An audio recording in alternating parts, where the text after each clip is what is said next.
All right, y'all, let's see where we're at on our devotion. It's Thursday night. That means tomorrow is Friday and it's the weekend. All right, this one's called Mary, Martha, and Lazarus. Do y'all remember the story of Lazarus? Mm-hmm. What happened with Lazarus? I forgot. He died, and then what happened? He came back.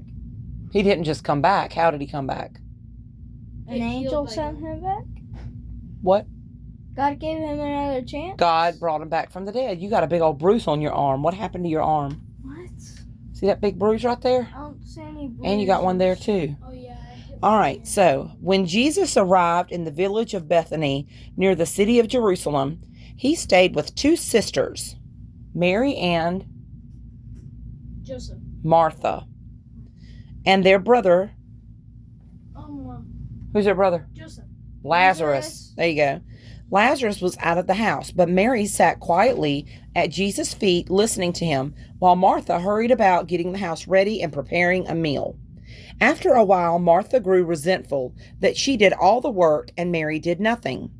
"Don't you care, Lord, that Mary leaves everything to me?" she complained to Jesus. "Tell her to come and help me."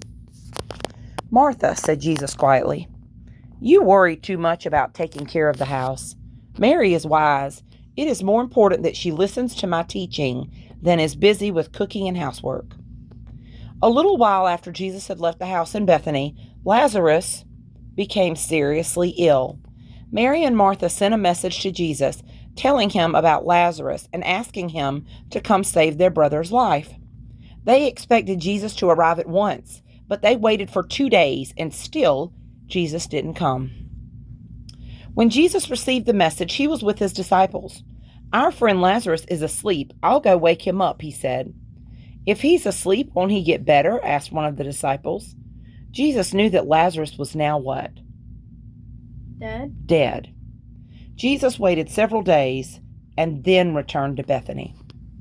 When he and his disciples reached the house at last, Lazarus had been in his tomb for 4 days. Mary stayed in the house weeping with her friends, but Martha ran out to meet Jesus.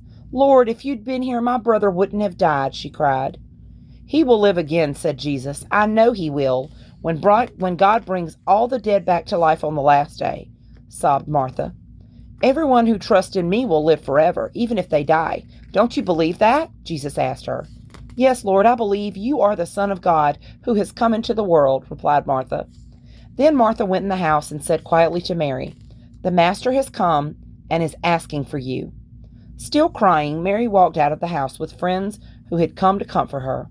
When Jesus saw how heartbroken she was, he felt deeply sorry for her and he wept.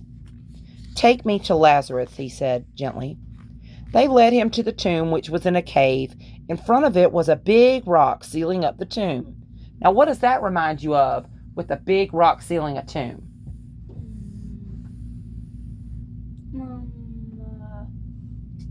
Who else went into a tomb and rose again? God? That's right. On what day?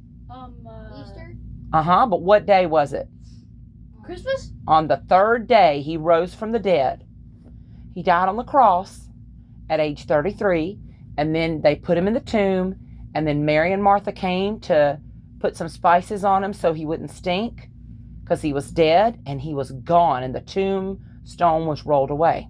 Okay, let's go back to where we were at. "Take me to Lazarus," Jesus said. They led him to the tomb, which was in a cave. In front of it was a big rock sealing up the tomb. "Move away the rock," said Jesus.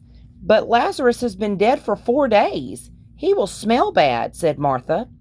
"I told you that if you trust me, you will see God's glory," Jesus answered her. Friends of the two sisters rolled away the rock from in front of the tomb. Jesus walked up to it. He said a prayer to God and then shouted, "Lazarus, come out." To everyone's astonishment, Lazarus walked out of the tomb, alive and well, still wrapped in his grave clothes, which covered his body and face. "Unwrap him and let him go," said Jesus. Lazarus was just like a man who had only been asleep, not one who had died and come back to life. The people who saw this believed Jesus had been sent to them by God. Some went to the Jewish leaders, the Pharisees, and told them what happened. The Pharisees had a meeting with the chief priest. We must put a stop to this, they decided, or everyone will believe in Jesus. Then the Romans will suspect the Jewish people will rebel against them and destroy our nation. It's better that one man should die than a whole nation. From that day on, they often met together to plan how they could kill Jesus. So, what does that story teach us? That God is all what? God is what? All what? All powerful, and he can do what?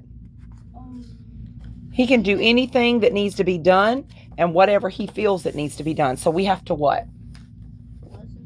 Listen and trust him no matter what the situation, because there's nothing he can't do. He's omnipresent, which means what? He is Everywhere. And he's omnipotent, which means he is power. And he's omnipresent, omnipotent, and omniscient, which means what? Sees everything. He knows everything. So we don't need to question God. We need to trust him and do his will, and he will take care of us. All right. Are you excited that tomorrow is Friday? What happens on tomorrow night, Logan? My birthday. Your birthday party, and you're going to be how old on Saturday? 9. My baby, my caboose. My last baby going to be 9. JC Pooskies, look at me. Is that what you got there? You got what you got at the, that's what you purchased at the bookstore? Or the book fair, I mean. I'm a dork. I said bookstore. You got you a journal, baby? With my 2 huggers. You did. All right, are you excited that tomorrow's Friday? Mm-hmm. It's time for the weekend, isn't it, buddy? Yep. All right, guys. Well, we love y'all, and we hope everybody has a great night. These children do not want to go to bed, but they have to, because 6:30 is coming early. The cows and the chickens aren't even awake at that point, are they? Well, sometimes the chickens are, because we hear the next door neighbors' roosters going.